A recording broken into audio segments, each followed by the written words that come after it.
ये जो जगह आप देख रहे हैं, इस जगह का नाम है चंद्रशेखर आज़ाद पक्षी विहार और ये लखनऊ के पास में पड़ता है, लेकिन उन्नाव डिस्ट्रिक्ट में पड़ता है। लखनऊ से लगभग 30 किलोमीटर की दूरी पे है।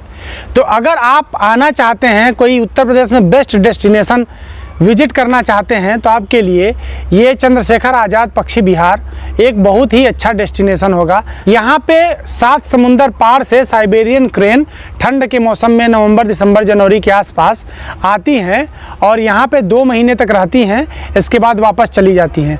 अभी तो आपको कुछ ही क्रेन मिलेंगे क्योंकि इस समय पतझड़ का मौसम चल रहा है। पक्षियों के साथ साथ यहाँ पे सरीसृप यानी रेप्टाइल्स भी बहुत ज़्यादा मात्रा में रहते हैं, जैसे किंग कोबरा, करैत, नाजा और वेंगेरस। ऐसे डेंजरस सांप यहाँ पे आपको देखने को मिलेंगे और गोह भी देखने को मिलेगा। तो हम आपको बारी बारी से ये पूरा नवाबगंज का पक्षी विहार दिखाएंगे और अगर बाई चांस कोई सरीसृप प्राणी मिल गया तो उसे भी दिखाएंगे। और बगल में ही मेरे देखिए ये तालाब है, तालाब में जलकुंभी है और ये जलकुंभी इतनी भयंकर होती हैं कि पूरे के पूरे तालाब को सोख जाती हैं, इसीलिए इनको समुद्र सोख भी कहा जाता है। ये जलकुंभी इस तालाब में इसलिए पड़ी हैं क्योंकि जब साइबेरियन क्रेन आती हैं या जो बगुले होते हैं उनको घोंघा यानी कि शंख जिसे बोलते हैं या पाइला बोल सकते हैं, तो घोंघा उन्हें बहुत पसंद है तो वो खाते हैं। तो इसीलिए ये जलकुंभी और ये आप शैवाल देख रहे होंगे, शैवाल देखने को मिलता है इन तालाबों में। इस जगह का जो एंट्री टिकट है 30 रुपये है पर हेड। तो लगभग 100 से 200 लोग हर रोज़ आते हैं, या फिर संडे वगैरह हो या कोई ओकेज़न वगैरह हो तो उस दौरान लगभग 500 से 1000 लोग भी यहाँ पे आ जाते हैं।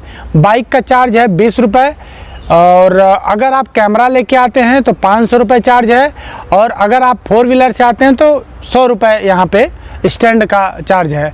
यहाँ पे इस तरह से बत्तख, बगुले देखने को अभी मिलेंगे।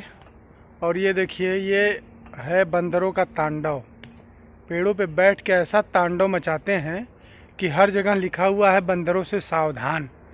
काफ़ी खूबसूरत नज़ारा देखने को मिलेगा आपको। ये देखिए, कई तरह की चिड़ियाँ हैं जो यहाँ पे आती हैं।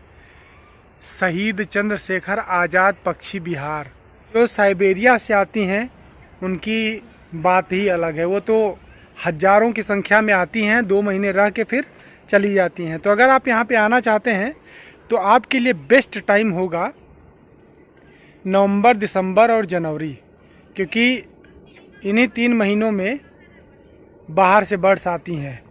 और ये है रास्ता। तो जो उद्यान है काफ़ी साफ़ सुथरा रखा गया है, विशेष ध्यान दिया गया है और काफ़ी खूबसूरत लग रहा है।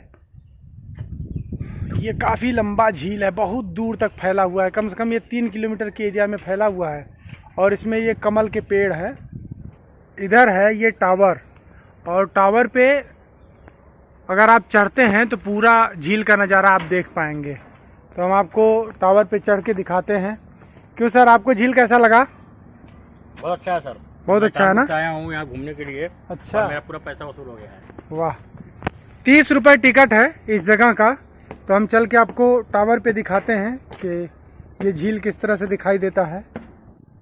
तो अभी हम टावर से ऊपर आए हैं और ये ऊपर से इस झील का नज़ारा है। और ये झील एक्चुअली लग ही नहीं रही है, चारों तरफ जलकुंभी और कमल के पेड़ हैं। फूल तो फूल चुके हैं कमल के, और कमल के जो जड़ होते हैं वो खाने में बहुत अच्छे लगते हैं, सब्जी हो या अचार हो, बहुत अच्छा लगता है। और ये देखिए, काफ़ी दूर तक इस पूरे एरिया में ये झील फैली हुई है। ये देखिए, ये आपको दूर से दिखाई दे रहा होगा ये एरिया। ये तो इस रास्ते से हम चल के आपको ये पूरा झील दिखाएंगे और आपको काफ़ी दूर तक ये गलियारा देखने को मिलेगा। पैदल चलते हुए इस झील के किनारे किनारे बहुत दूर तक जा सकते हैं।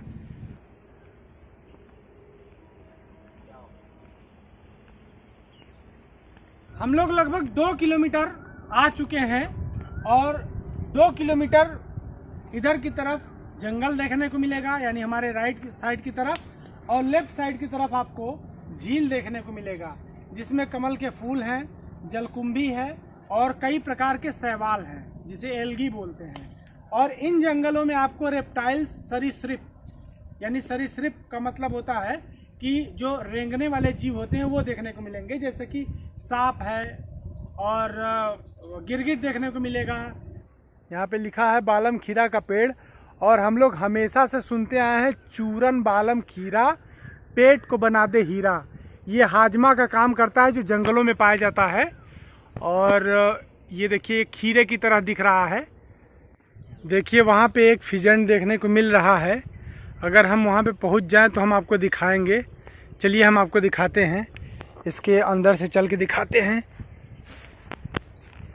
फिजेंट यहाँ पे बहुत सारे हैं, लेकिन एक्चुअली हम लोगों को इसलिए नहीं दिखाई दे रहे हैं क्योंकि वो बीच में है, तो हम आपको पास से चल के दिखा रहे हैं। और इन ज़मीनों पे आपको सर्प भी देखने को मिल सकते हैं, तो आप थोड़ा सा बच के। ये देखिए अभी हम चल के आपको पास से दिखाते हैं। ब्लैक फिजेंट, वाइट फिजेंट, कई तरह के सारस यहाँ पे आपको देखने को मिलेंगे। अभी हम जूम करके आपको दिखा रहे हैं। शायद उड़ जाएगा तो दिक्कत हो जाएगी। देखो देखो देखो देखो, उड़ गया उड़ गया, देखो ये उड़ गया।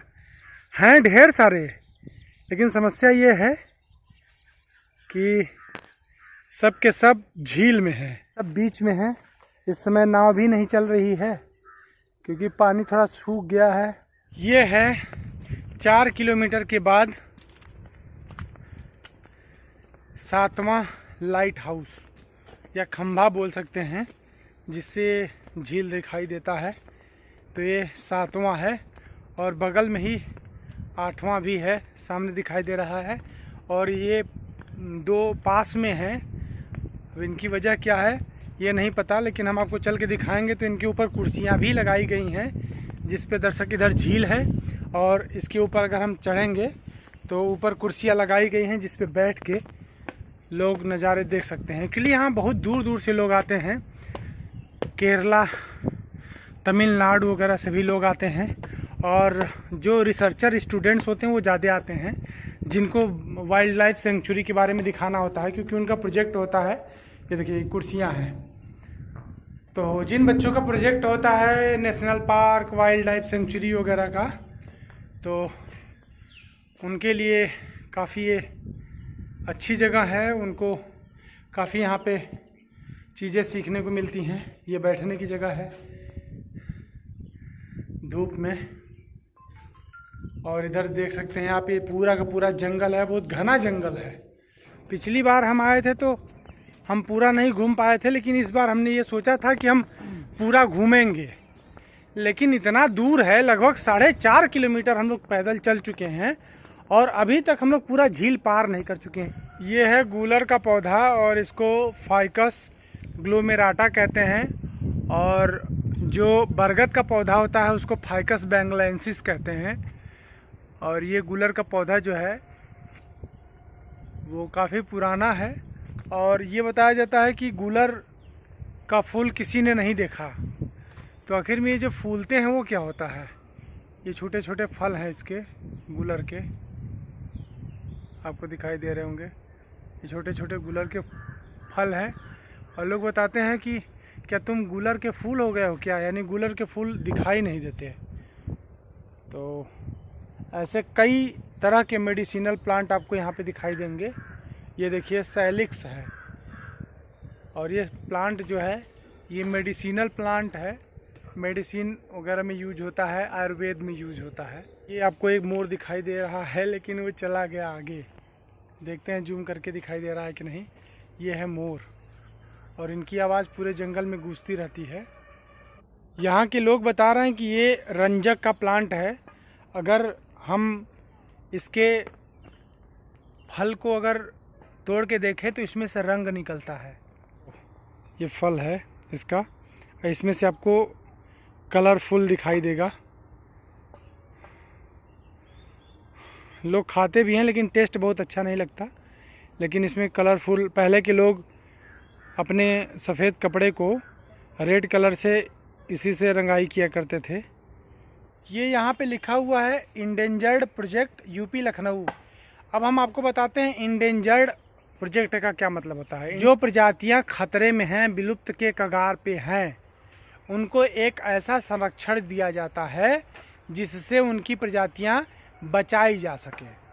तो ये जितने भी यहाँ पे आप देख रहे हो पक्षी हैं, सारस हैं, white beard rested Kingfisher, Asian open bill stock, ये सब के सब इंडेंजर्ड स्पीसीज़ हैं, विलुप्त होने वाली हैं। तो इनको ऐसे संरक्षण में रखा जाता है जिससे ये बच सकें, इनको कोई भी कह सकते हैं भक्षी खा ना सके, क्योंकि यहाँ पे प्रेडेटर का प्रोसेस चलता है।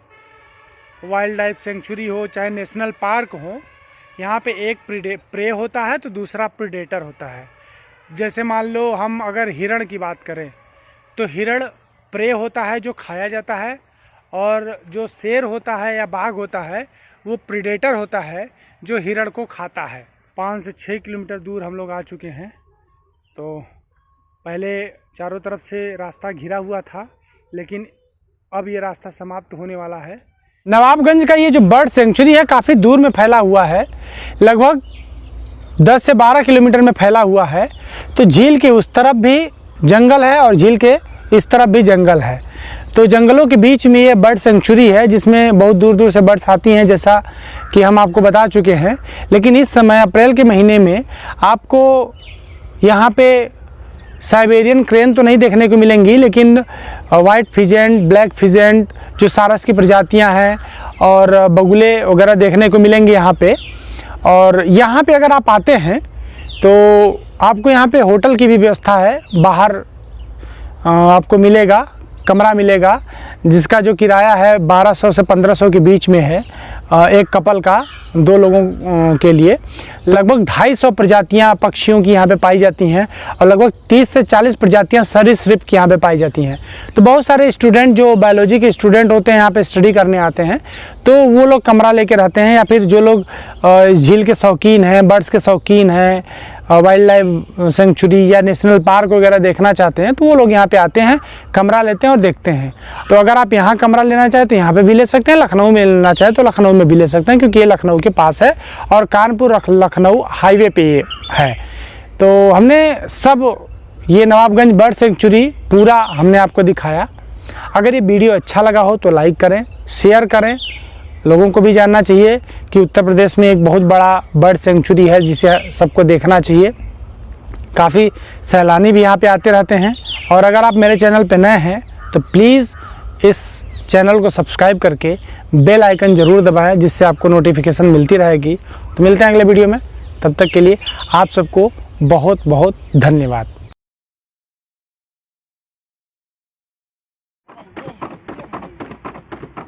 क्या मौज है, बहुत सही।